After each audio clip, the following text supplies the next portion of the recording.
Assalamualaikum warahmatullahi wabarakatuh. Saya Friska Putrisari, mahasiswi jurusan Bimbingan dan Konseling Universitas Negeri Malang. Kali ini saya berkesempatan untuk menyampaikan materi riset kuantitatif dengan judul Mengkaji Literatur. Baiklah, pertama-tama saya akan membahas mengenai pengertian mengkaji literatur. Mengkaji literatur diartikan sebagai usaha mencari referensi teori yang relevan dengan kasus yang sedang kita teliti. Mengkaji literatur merupakan suatu kegiatan penelitian yang bertujuan melakukan kajian secara sungguh-sungguh tentang teori dan konsep yang berkaitan dengan topik yang akan diteliti sebagai dasar dalam melangkah pada tahap penelitian selanjutnya. Teori dan konsep yang dikaji digunakan untuk memperjelas dan mempertajam ruang lingkup dan konstruk variabel yang akan diteliti sebagai dasar penemuan hipotesis dan penyusunan instrumen penelitian. Yang pertama, koleksi umum dan selanjutnya koleksi referensi. Koleksi umum terdiri atas buku untuk tingkat membaca dewasa yang telah diolah dan ditempatkan di rak terbuka. Sebagian besar koleksi umum merupakan monograf dan judul dalam seri. Selanjutnya, koleksi referensi. Koleksi referensi atau koleksi rujukan menghimpun informasi yang secara langsung dapat menjawab pertanyaan, misalnya kamus, ensiklopedi, buku pedoman, buku pegangan, dan lain-lain.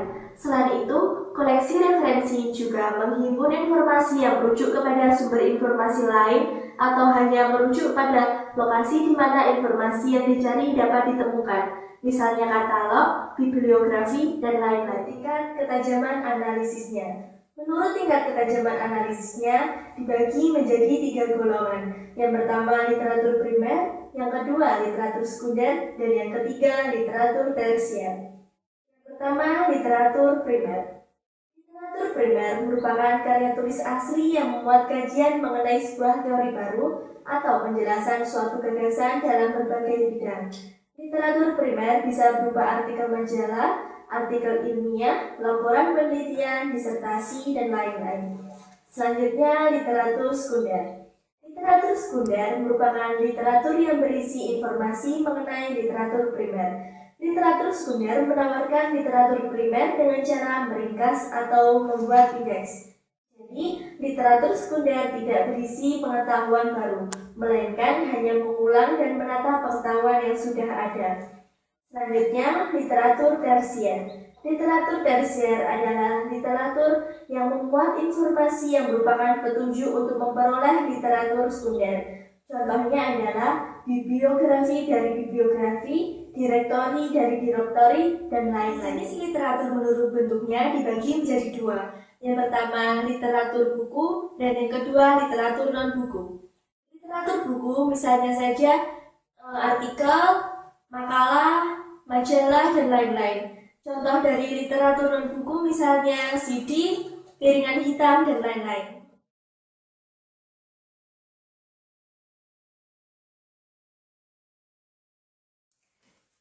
Baiklah, selanjutnya saya akan menjelaskan mengenai manfaat dan fungsi kajian literatur. Manfaat yang diperoleh dari kajian literatur menurut Iskandar adalah yang pertama, mengenali teori-teori dasar dan konsep yang telah ditemukan oleh para ahli terdahulu tentang relevansi dengan variabel yang diteliti. Yang kedua, mengikuti perkembangan dalam penelitian dalam bidang yang akan diteliti. Yang ketiga, memanfaatkan data sekunder. Yang keempat, menghindarkan duplikasi. Yang kelima, penelusuran dan penelaahan literatur yang relevan dengan masalah penelitian untuk mengungkapkan buah pikiran secara sistematis, kritis, dan analitis menurut Iskandar. Yang pertama, literatur meningkatkan pemahaman peneliti tentang teori yang relevan terhadap masalah yang diteliti. Yang kedua, kajian literatur tentang teori berfungsi untuk menjelaskan, membedakan, meramalkan, dan mengendalikan suatu fenomena atau suatu gejala yang berhubungan dengan masalah penelitian.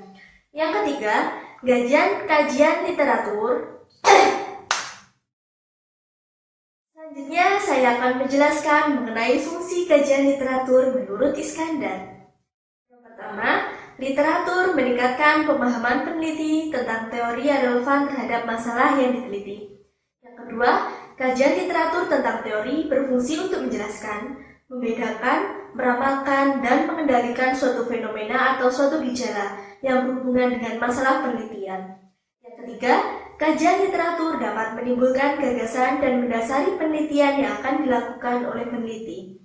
Yang keempat, kajian literatur menguraikan teori, temuan peneliti terdahulu, dan bahan penelitian lainnya yang diperoleh dari acuan yang dijadikan landasan untuk melakukan penelitian yang diusulkan.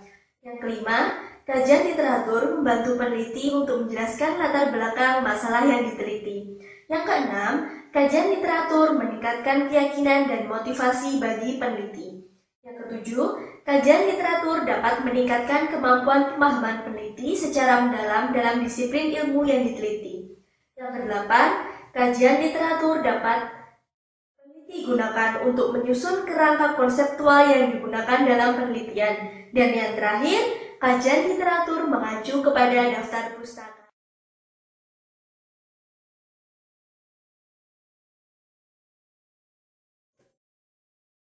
Kegiatan terakhir kajian literatur adalah menyusun hasil telaah terhadap berbagai sumber literatur untuk dituangkan ke dalam bentuk tulisan.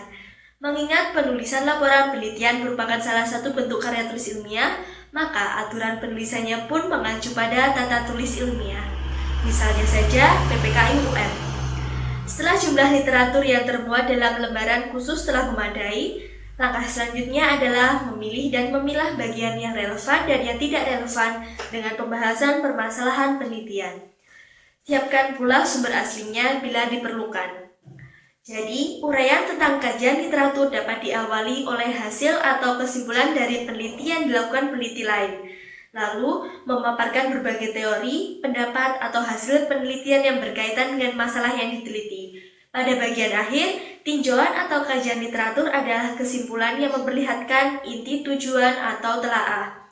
Keterurutan pemaparan seperti yang dijelaskan di atas akan memudahkan peneliti dalam menentukan metode, prosedur, dan teknik penelitian yang digunakan. Jadi, tidaklah heran pada beberapa tulisan ada sebagian yang menguraikan secara sepintas tentang metode, prosedur, hingga instrumen yang disepakati oleh penelitian. Demikian materi mengenai riset kuantitatif dengan judul mengkaji literatur yang dapat saya sampaikan. Apabila ada kurang lebihnya, saya mohon maaf. Semoga materi ini bermanfaat untuk kita semua. Wassalamualaikum warahmatullahi wabarakatuh.